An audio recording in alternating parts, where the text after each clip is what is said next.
Acte chapitre 26. Agrippa dit à Paul, « Il t'est permis de parler pour ta défense. » Et Paul, ayant étendu la main, se justifia en ces termes. « Je m'estime heureux, roi Agrippa, d'avoir aujourd'hui à me justifier devant toi de toutes les choses dont je suis accusé par les Juifs. Car tu connais parfaitement leurs coutumes et leurs discussions. Je te prie donc de m'écouter avec patience.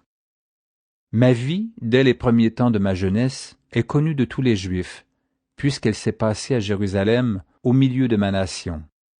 Ils savent depuis longtemps, s'ils veulent le déclarer, que j'ai vécu pharisien selon la secte la plus rigide de notre religion.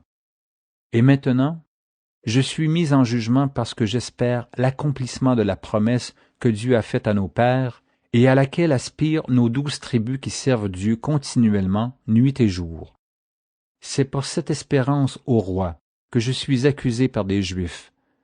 Quoi, vous est-il incroyable que Dieu ressuscite les morts? Pour moi, j'avais cru devoir agir vigoureusement contre le nom de Jésus de Nazareth. C'est ce que j'ai fait à Jérusalem. J'ai jeté en prison plusieurs des saints, ayant reçu ce pouvoir des principaux sacrificateurs, et quand on les mettait à mort, je joignais mon suffrage à celui des autres. Je les ai souvent châtiés dans toutes les synagogues, et je les forçais à blasphémer. Dans mes excès de fureur contre eux, je les persécutais même jusque dans les villes étrangères. C'est dans ce but que je me rendis à Damas avec l'autorisation et la permission des principaux sacrificateurs. Vers le milieu du jour, ô roi, je vis en chemin resplendir autour de moi et de mes compagnons une lumière venant du ciel et dont l'éclat surpassait celui du soleil. Nous tombâmes tous par terre, et j'entendis une voix qui me disait en langue hébraïque, « Saul, Saul, pourquoi me persécutes-tu? Il te serait dur de régimber contre les aiguillons. » Je répondis, « Qui es-tu, Seigneur? » Et le Seigneur dit, « Je suis Jésus que tu persécutes. Mais lève-toi et tiens-toi sur tes pieds, car je te suis apparu pour t'établir ministre et témoin des choses que tu as vues et de celles pour lesquelles je t'apparaîtrai. Je t'ai choisi du milieu de ce peuple et du milieu des païens vers qui je t'envoie, afin que tu leur ouvres les yeux, pour qu'ils passent des ténèbres à la lumière et de la puissance de Satan à Dieu, pour qu'ils reçoivent par la foi en moi le pardon des péchés et l'héritage avec les sanctifiés. En conséquence, roi Agrippa, je n'ai point résisté à la vision céleste, à ceux de Damas d'abord, puis à Jérusalem, dans toute la Judée et chez les païens, j'ai prêché la repentance et la conversion à Dieu avec la pratique d'œuvres dignes de la repentance. Voilà pourquoi les Juifs se sont saisis de moi dans le temple et ont tâché de me faire périr.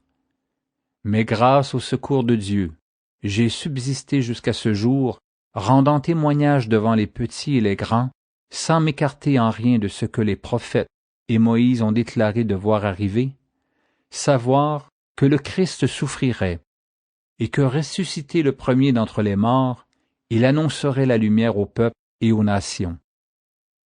Comme il parlait ainsi pour sa justification, Festus dit à haute voix, « Tu es fou, Paul!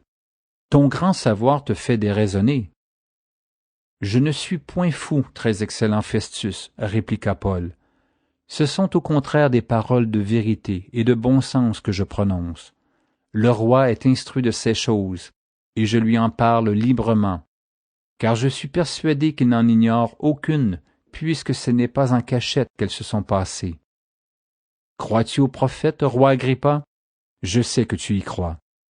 Et Agrippa dit à Paul, « Tu vas bientôt me persuader de devenir chrétien. » Paul répondit, « Que ce soit bientôt, ou que ce soit tard, plaise à Dieu que non seulement toi, mais encore tous ceux qui m'écoutent aujourd'hui, vous deveniez tel que je suis, à l'exception de ces liens. » Le roi, le gouverneur, Bérénice, et tous ceux qui étaient assis avec eux se levèrent, et en se retirant, ils se disaient les uns aux autres, « Cet homme n'a rien fait qui mérite la mort ou la prison. » Et Agrippa dit à Festus, « Cet homme pourrait être relâché s'il n'en eût pas appelé à César. »